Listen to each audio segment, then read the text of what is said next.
The night was cold, the kind that seeps into your bones and makes your breath visible in the air. In a small village in the Netherlands, a group of men and women gathered around a bonfire. The flames danced wildly, casting eerie shadows on the faces of the crowd. But this was no ordinary fire. It was a fire of defiance, a symbol of a new faith that was spreading like wildfire across Europe. In the center of the fire, a pile of wooden crosses and statues of saints crackled and burned. The crowd, once devout Catholics, now Reformed believers, watched with a mix of fear and determination. They had embraced the central teachings of the Reformed Church, often at great risk to their safety and prosperity. Some had lost their homes, their jobs, and even their lives for their new faith. But they were not alone. Across France, Poland, and the Netherlands, others were making the same choice, rejecting the old rituals and embracing the new. In France, the Huguenots, as the Reformed believers were called, faced fierce opposition from those who clung to the Catholic traditions. In Poland, the struggle was just as intense. But in the Netherlands, the numerous executions in the name of the old faith had eroded attachment to it so much that few came to its defense. This opened the way for a remarkable dissociation of church membership from citizenship, allowing many in the 17th century Netherlands to live outside full membership in any church. Joining the new Reformed churches during their first generation meant taking on a powerful new identity. Up to half of all new converts were so committed that they chose Old Testament names for their children, names that had no precedence in their family tradition. They rejected many of the practices most characteristic of Catholic devotion, refusing all masses and prayers for the dead, and even marrying during Lent without hesitation. But the journey of faith was not always smooth. Consistories. The governing bodies of the Reformed churches had to deal with lingering attachments to magical practices or dancing at Catholic festivals. Despite these challenges, the new church members showed a deep commitment to their faith. They partook regularly in the quarterly celebrations of the Lord's Supper and often owned Bibles and works of piety. As the years passed, those who remained attached to the Reformed faith grew less assertive about underscoring their confessional identity. The percentage of Old Testament names declined, and some Huguenots in northern France began to avoid marrying during Lent to avoid offending their Catholic neighbors. Consistories dealt with more cases of people attending Catholic festivals, acting as godparents for Catholic children, or even sending their children to Jesuit schools between 1590 and 1640 than during the first generation. Yet the members of these voluntary churches retained a clear sense of their separateness. They were scrupulous about keeping devotional imagery associated with Catholicism out of their houses. They partook regularly in the quarterly celebrations of the Lord's Supper and often owned Bibles and works of piety. One of the clearest indications of their continuing commitment was the willingness of some 200,000 Huguenots to choose the dangers and uncertainties of flight and exile after the revocation of the Edict of Nantes. Many of those who remained in France showed their attachment to the reconstituted Church of the Desert. Pierre Lazan, a man of local importance in the little Sevenol town of Saint-Hippolyte-du-Fort, was a striking example. When one of his sons abandoned the Reformed faith in Paris in 1682, he and his wife were so pained they almost died. When the crown ordered the demolition of the town's temple in 1678, he viewed it as God's just punishment for the community's sins. In 1700, he drew up a faithful abridgment of his beliefs for his children, highlighting 3 key divergences from Catholicism. They addressed their prayers to God and Christ alone, used a language understood by all, and celebrated the Eucharist according to the Bible and the practice of the Church up until the Council of Constance. In regions where the Reformation was imposed from above by an act of state, many new church members were initially apathetic or hostile. In the Palatinate, Barely 30% of the population knew and confessed the basics of the faith after it was introduced in the 1560s. In the rural Pays de Vaud, only 5% of church members chose Old Testament names for their children. Consistories had to battle to get people to learn their catechism and to uproot continued attachment to Catholic practices. In these territories, the creation of a new Reformed identity and new patterns of religious life required a longer process of indoctrination and acculturation. Movement in this direction was generally visible within a generation, but it was decidedly uneven. The most rapid and consistent change was the eradication of Catholic survivals and the enforcement of conformity to the new ritual and liturgical order. Church members grew more comfortable with waiting to baptize their children and began to marry during Lent, whereas they had previously hesitated to do so. The celebration of abolished holy days withered, and this change was completed in most areas between 1600 and 1650. In a world where many simply conformed to the established church, the transformation of ordinary practices of worship was one of the major religious changes wrought by the establishment of the Reformed churches. Even for mere conformists, the words of the established liturgy became the phrases that were remembered in times of trial to comfort, inspire, or make sense of events. The patterns of the fixed rituals shaped the patterns of people's lives. Many churchmen strove for far more than just outward conformity to the rituals of the church. The English apostles of practical divinity and those ministers in other parts of the Reformed world who drew inspiration from them urged believers to separate themselves from many activities of the world, observe a strict regimen of daily devotions, ensure they could find within themselves evidence of an effectual calling, and use that conviction to fuel an ongoing process of sanctification. For those who heard their call, godly English Puritans and dissenters, Scottish Covenanters, the Dutch Fiesnen, the pilgrimage typically began with some anxious searching for reassurance about their election. A search they often had to renew many times. It then drew them into a new fellowship built around attendance at sermons, Bible study groups, and earnest discussions of their returns of prayer. Above all, it opened the door to an intense inner life and a no less systematic effort of self-amelioration, both of which required careful ongoing monitoring. In the greatest strongholds of the voluntary churches, Reformed belief was never a total culture. Values and practices, deriving from sources other than the Bible, always coexisted and interacted with the Word. Even in the Huguenot Cévennes, where the faith was deeply rooted, folklorists found that women still rocked their children to sleep with lullabies, and beliefs about lucky and unlucky months persisted. The fire of faith burned brightly in the hearts of many, but it was a complex and often contradictory flame. It shaped lives, inspired devotion, and sometimes led to acts of great courage. But it also coexisted with the old ways, the old beliefs, and the old fears. The story of the Reformation is a story of transformation, but it is also a story of the enduring human spirit, caught between the old and the new, the known and the unknown. The Reformed churches, also known as Calvinist churches, played a significant role in shaping the religious and political landscape of Europe. These churches varied widely in how they practiced their faith, from small groups of people who chose to join voluntarily to large state churches where everyone had to participate. This diversity meant that the way people practiced their religion and how deeply they were involved could be very different from one place to another. In some areas, people joined the Reformed churches because they truly believed in the new teachings and wanted to change their lives. They might have felt a strong dislike for the Catholic Church and its rituals, and they were eager to embrace a new way of worship.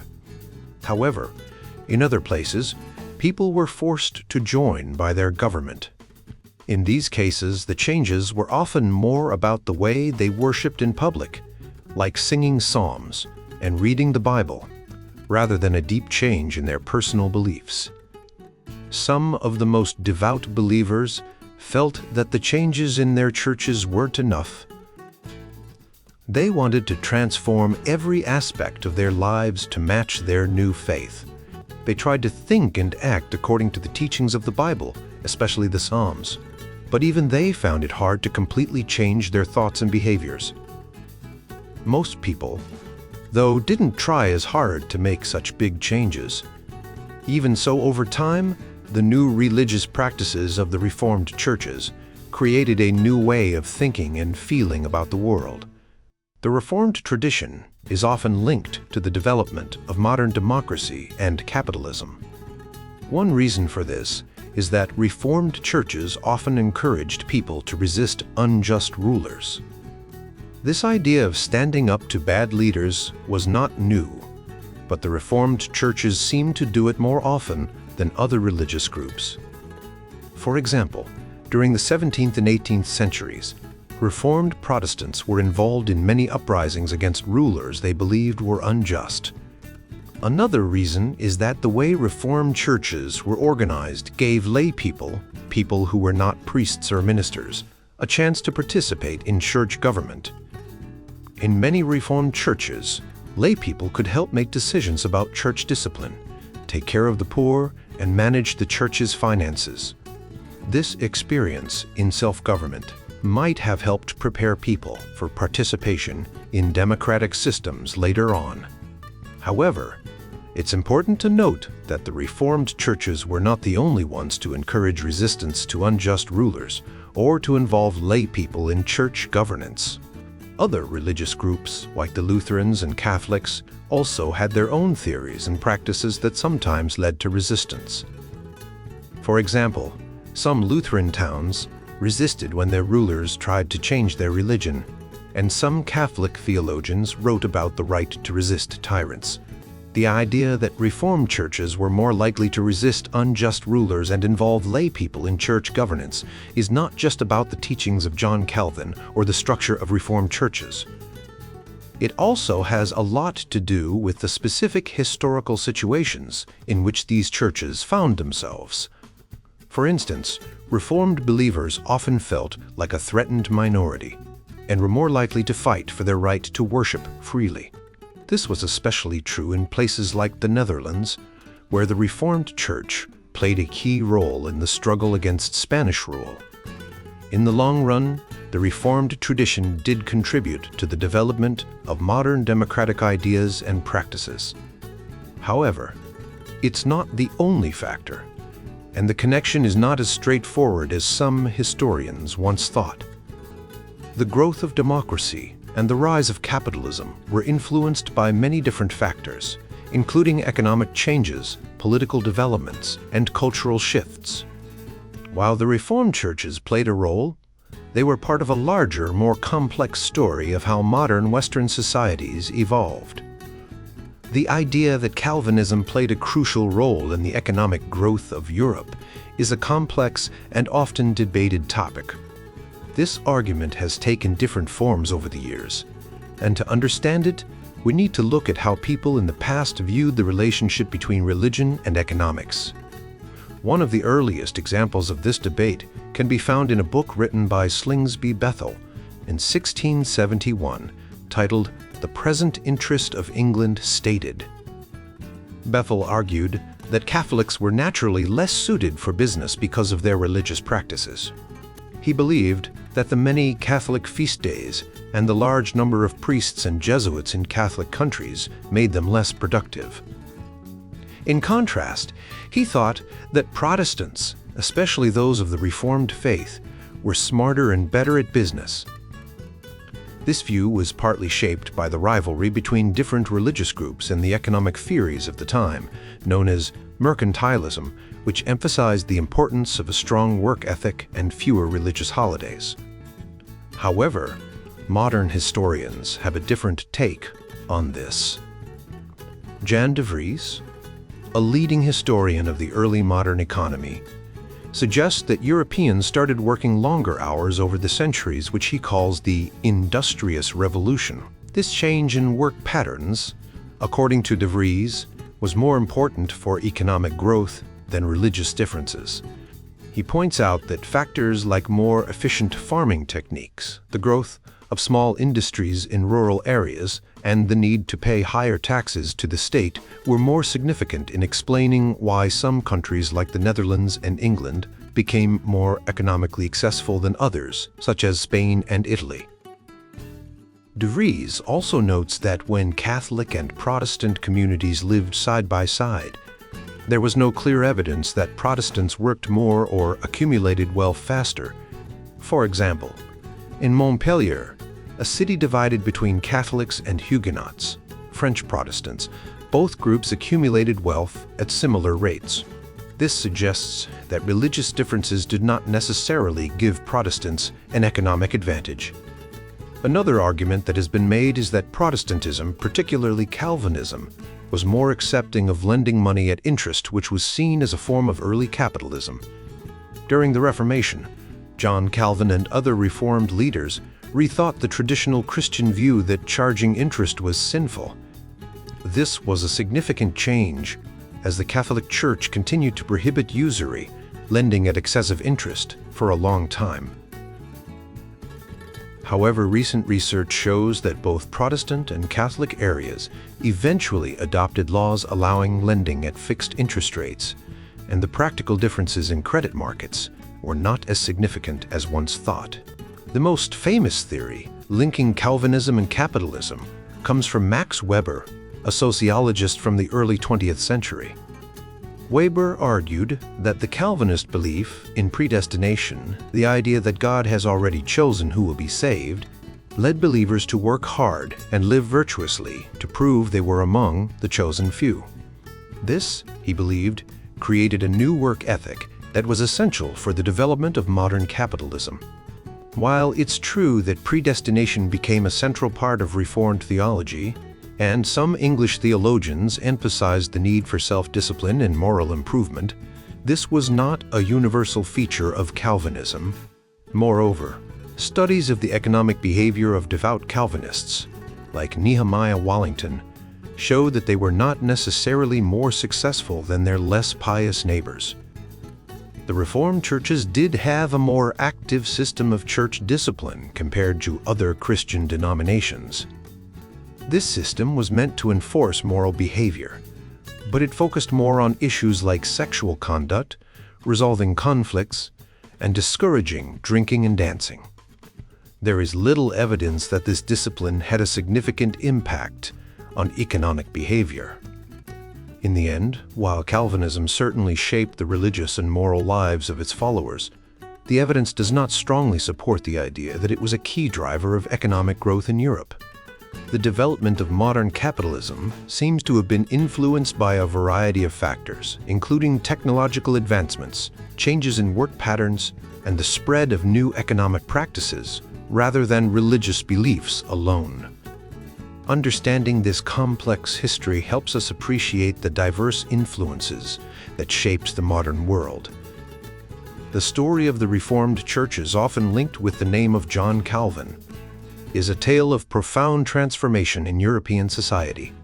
This transformation was not just about changing religious practices, but also about reshaping the way people thought, felt, and lived their daily lives. In the 16th and 17th centuries, Europe was a place of intense religious conflict. The Reformation, a movement that began with Martin Luther's challenge to the Catholic Church, spread rapidly, and different regions adopted various forms of Protestantism. One of these forms, the Reformed tradition, emerged in a small corner of Europe, far from the major powers. This tradition emphasized a strict adherence to the Bible and a rejection of any practices not explicitly supported by Scripture. It also stressed the idea that God is spirit, and that worship should be free from the use of images or other physical representations of the divine. The Reformed message resonated with many people who were dissatisfied with the Catholic Church.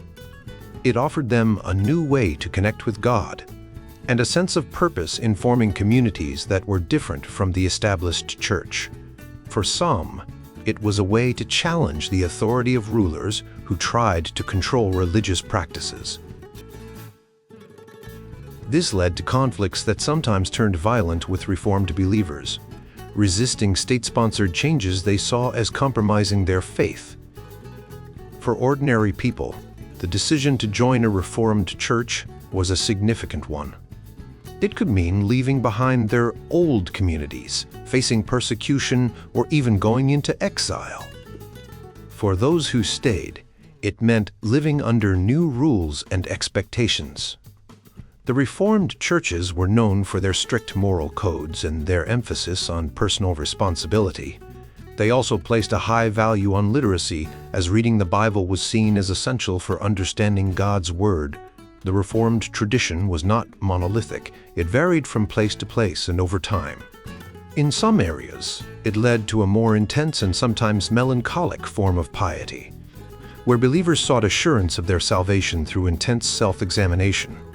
In others, it fostered a sense of community and a strong commitment to public worship and social order. The Reformed churches also had a significant impact on the relationship between church and state, often leading to new forms of governance and social organization. Despite these variations, the Reformed tradition was defined by its core beliefs and practices. It emphasized the sovereignty of God, the authority of the Bible, and the importance of living a life that reflected one's faith. These beliefs shaped the way people thought about themselves, their communities, and the world around them. They influenced everything from how people worshiped to how they interacted with others and how they understood their place in society. The Reformed tradition also faced internal debates and challenges. As it spread, new ideas and interpretations emerged, leading to further divisions and the creation of more detailed confessions of faith. These confessions set boundaries for what was considered orthodox and what was not, but they also allowed for a range of beliefs and practices within those boundaries. This dynamic nature of the Reformed tradition meant that it was always evolving, adapting to new circumstances, and responding to changing intellectual and social landscapes. Over time, the Reformed tradition became more than just a set of beliefs. It became a part of people's identities. For many, being Reformed was a source of pride and a way to distinguish themselves from others. It shaped their families, their communities, and their sense of who they were. The Reformed churches, with their emphasis on personal faith and community, played a crucial role in the social and cultural life of many regions in Europe. The story of the Reformed churches is a story of how a religious movement can transform society. It shows how ideas and beliefs can have a profound impact on the way people live, think, and interact with each other. It also highlights the complexities and challenges of religious change, as well as the enduring legacy of the Reformation in shaping the modern world. The Swiss Reformation, led by figures like Huldrych Zwingli, was a pivotal movement that reshaped religious and social life in Switzerland and beyond. To understand its impact, we need to look at the key works and scholars who have studied this period. Gottfried W. Locker's book, Die Zwinglische Reformation in der Europäischen Kirchengeschichte, offers a comprehensive overview of the Zwinglian Reformation on a European scale. While Locker sometimes overstates the importance of his subject, his work remains a valuable resource. For a more concise and accessible account, Bruce Gordon's chapter on Switzerland in the early Reformation in Europe and Caspar von Grerd's contribution to the Reformation in National Kang are excellent starting points. These works provide a clear and concise overview of how the Reformation unfolded in Switzerland. For a deeper dive, Rudolf Pfister's Kirchengeschichte der Schweiz offers a detailed survey of the Reformation in Switzerland, from its beginnings to the mid-18th century. Gordon Rupp's Patterns of Reformation is another essential read, especially for understanding the roles of lesser-known Swiss reformers and their interactions with figures like Andreas Karlstadt. Carlos Ayer's War Against the Idols is a must-read for anyone interested in the Reformation's impact on worship practices. Ayer masterfully combines theological history with the social and urban dynamics of the Reformation, providing a rich understanding of the early Reformed tradition. Walter Kohler's Zürcher, Eigericht and Genfer Consistorium is crucial for understanding the institutional history of the early Reformed churches in Switzerland and nearby regions. Kohler's work delves into the legal and social structures that emerged during this period, offering insights into how the Reformation shaped daily life. Other important works include Kurt Guhesberg's Bernischer Kirchengeschichte, which focuses on the Reformation in Bern, and Hans Rudolf Lavater's essay Zwingli and Bern. These studies provide detailed accounts of how the Reformation played out in specific Swiss cities. Hans R. Gugesberg's Basel in the 16th century, and his reflections on the problem of failure in the Swiss Reformation offer further insights into the complexities of the Reformation in different regions. When we widen our lens to include the broader context of the Reformation, works like James S. Priest's Karlstadt's Ordinationsdienst and Luther's Liberty and Martin Brecht's Martin Luther, Shaping and Defining the Reformation 1521 to 1532, are fundamental. These books help us understand how Luther's actions and teachings influenced the split between Lutheran and Reformed Protestantism. Bernd Moller's Reichstag and Reformation is a seminal work that explores the division between these two camps, particularly in the context of the Holy Roman Empire. Moller's research has been influential in shaping our understanding of the Reformation's political and social dimensions. Peter Blickel's Communal Reformation offers a more recent interpretation of the Reformation's impact on German communities. Blickel's work emphasizes the role of local communities in the spread and acceptance of Reformation ideas. Local studies, such as Friedrich Roth's Augsburg's Reformationsgeschichte and Hermann Buck's Die Anfänge der Konstanzer Reformationsprozess, provide detailed accounts of the Reformation in specific cities. These studies help us understand the unique challenges and successes of the Reformation in different regions. Miriam Usher Chrisman's Strasbourg and the Reform and Thomas A. Brady Jr.'s Protestant Politics offer insights into the Reformation in other parts of Europe, particularly in Strasbourg, and the role of key figures like Jacob Sturm. The Reformation was not just a religious movement. It also had significant social and cultural impacts. Works like Ayer's War Against the Idols and Eamon Duffy's The Stripping of the Altars explore how the Reformation changed religious practices and the role of religious imagery in daily life. These books help us understand the deep-seated changes that occurred during this period. In the Swiss context, the Reformation was closely tied to the political and social structures of the time. Zwingli's reforms in Zurich, for example, were not just about religious change, but also about reshaping the city's governance and social norms.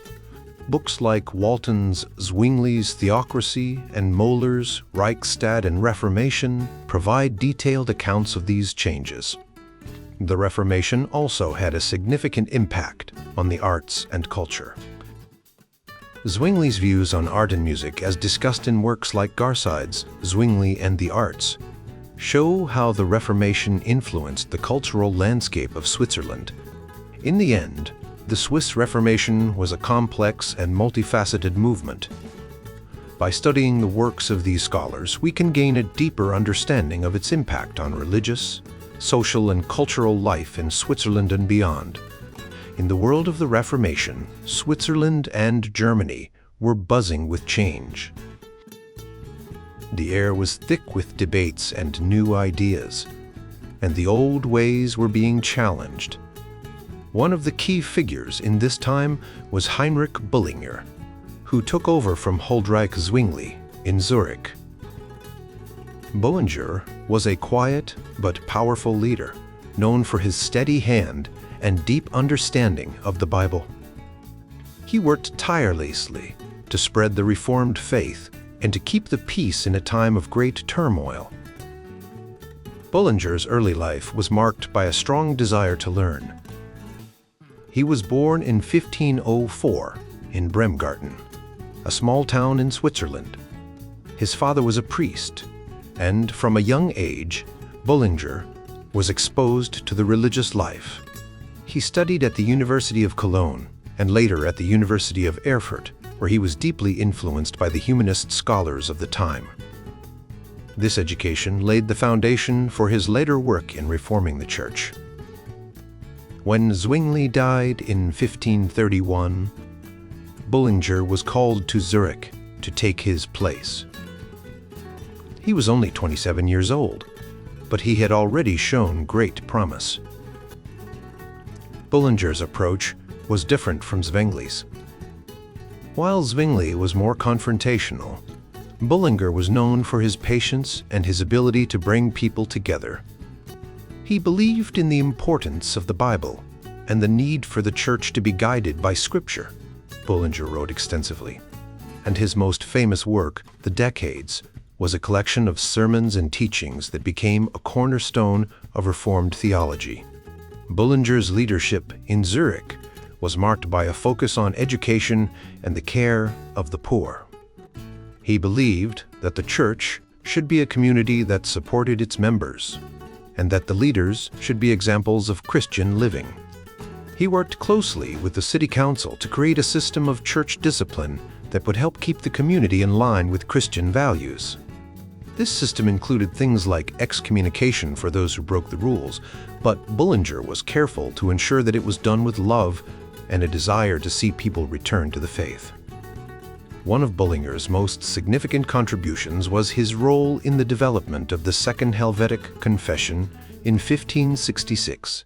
This document was a statement of faith that helped to unify the Reformed churches in Switzerland and beyond. It was a clear and concise summary of Reformed beliefs, and was widely accepted by Reformed churches across Europe. Bullinger's work on this confession helped to solidify the Reformed tradition and to spread its influence.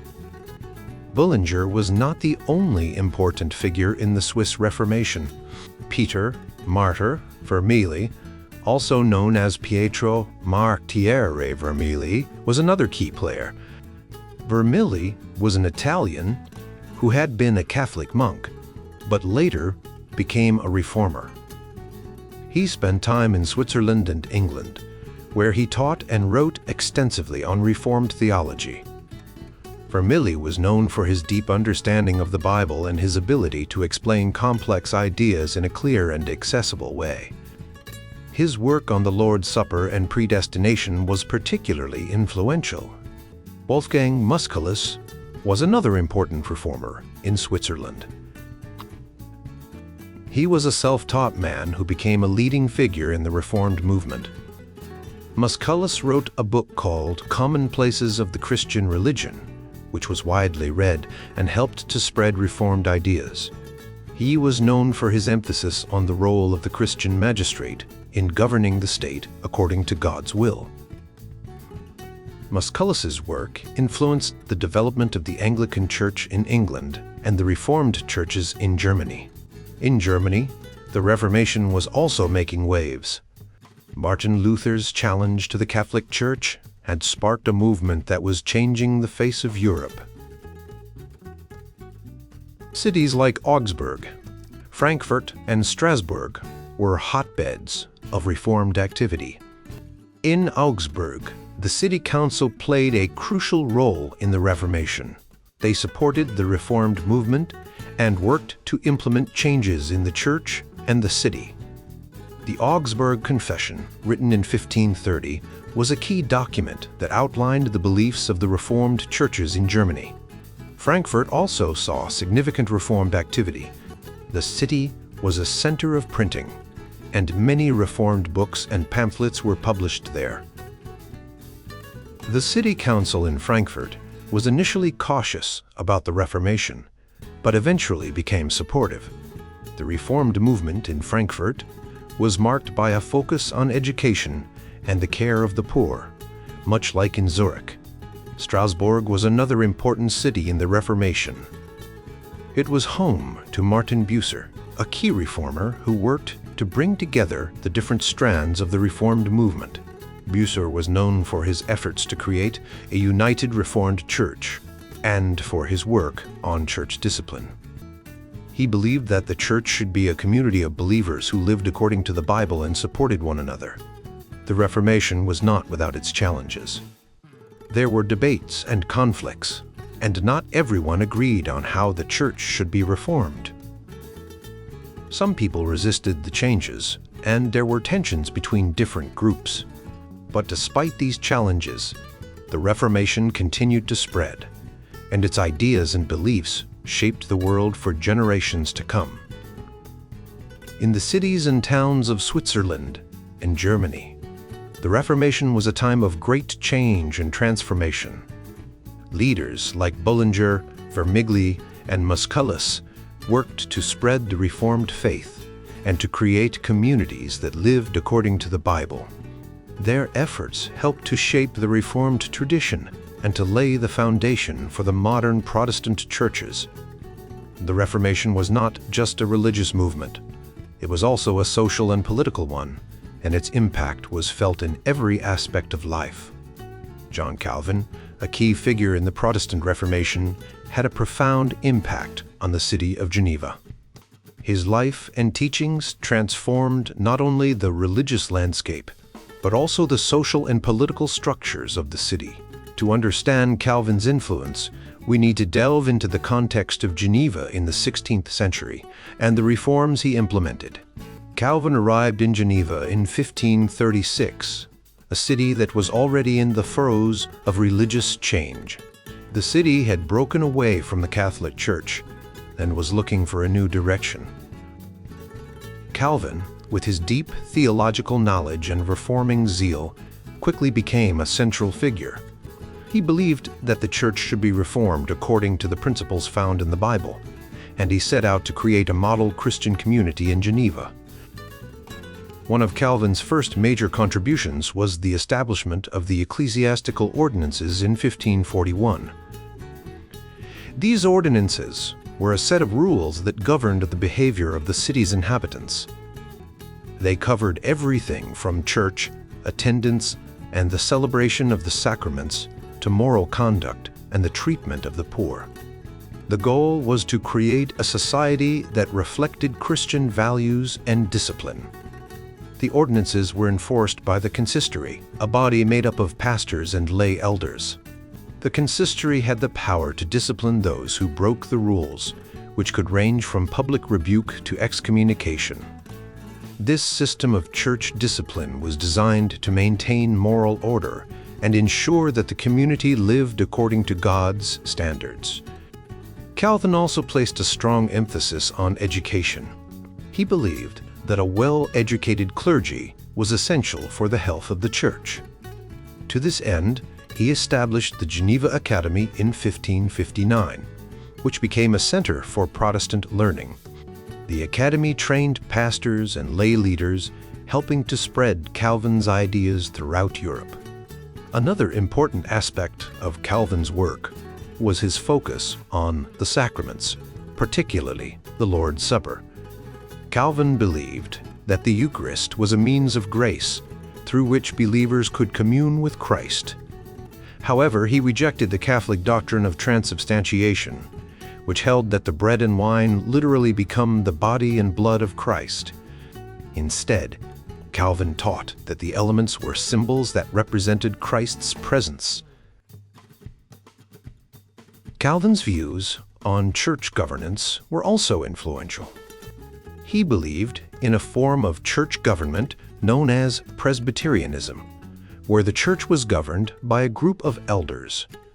This was different from the hierarchical structure of the Catholic Church, where power was concentrated in the hands of the Pope and bishops. Calvin's model emphasized the involvement of the entire congregation in the life of the church. Calvin's influence extended beyond Geneva. He corresponded with reformers across Europe and helped to establish Protestant churches in other cities and countries. His writings, especially the Institutes of the Christian Religion, became foundational texts for the Reformed tradition, the institutes laid out Calvin's theological views and provided a comprehensive guide for Christian living. Despite his significant achievements, Calvin faced opposition and challenges. Some in Geneva resisted his strict moral code and the power of the consistory. Calvin was even forced to leave Geneva for a time, but he eventually returned and continued his work. His legacy in Geneva and beyond is a testament to his vision and dedication to reforming the Church.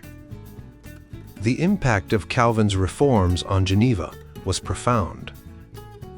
The city became a model for other Protestant communities, and Calvin's ideas spread throughout Europe and beyond. His emphasis on education, church discipline, and the importance of the Bible continues to shape the Reformed tradition to this day. The story of the Reformation in France is a tale of struggle, resilience, and transformation. In the early 16th century, the ideas of Martin Luther and other reformers began to spread across Europe, reaching France and sparking a movement that would change the course of history. This movement, known as the Reformation, sought to reform the Catholic Church and establish new religious practices and beliefs. In France, the Reformation started as a small but passionate movement. Early reformers like Jacques Lefebvre, Étaples, and Guillaume Briconnet began translating the Bible into French and promoting the idea that individuals could have a direct relationship with God without the need for intermediaries like priests. These ideas resonated with many people, especially among the educated and the lower clergy. However, the Catholic Church and the French monarchy saw the Reformation as a threat. King Francis I, who initially showed some tolerance, later cracked down on the reformers, leading to the execution of many early Protestants. Despite this persecution, the movement continued to grow. By the 1550s, Reformed churches, known as Huguenot churches, were established in various parts of France, including cities like Lyon, Toulouse, and Rouen. The Huguenots faced intense opposition from the Catholic majority and the government. The conflict escalated into a series of civil wars, known as the Wars of Religion, which lasted from the 1560s to the 1590s. These wars were marked by brutal violence, including the infamous St. Bartholomew's Day massacre in 1572, where thousands of Huguenots were killed. Despite the violence and persecution, the Huguenots managed to establish a strong and organized community. They held national synods to coordinate their efforts and developed a system of church governance based on the principles of John Calvin, a prominent reformer who had established a model church in Geneva, Switzerland. The Huguenots also produced important works of theology and literature, such as the Histoire des Martyrs by Jean Crespin, which documented the suffering of their fellow believers. The turning point came in 1598, when King Henry IV, who had converted to Catholicism to secure the throne, issued the Edict of Nantes. This edict granted the Huguenots significant religious freedoms and political rights, allowing them to worship freely and hold public office. The Edict of Nantes brought a period of relative peace and stability, but the Huguenots continued to face challenges and discrimination. In the 17th century, the situation for the Huguenots worsened. In 1685, King Louis XIV revoked the Edict of Nantes, leading to renewed persecution and the forced conversion of many Huguenots. Many chose to flee France, spreading their ideas and influence to other parts of Europe and the New World. The legacy of the French Reformation is complex. While the Huguenots faced immense challenges and suffered great losses, their movement contributed to the development of modern France. The ideas of religious freedom, individual conscience, and the separation of church and state, which the Huguenots championed, continue to influence modern democratic societies. Today, the story of the Huguenots is a reminder of the power of faith and the importance of standing up for one's beliefs even in the face of adversity. Their legacy is a testament to the enduring human spirit and the relentless pursuit of truth and justice.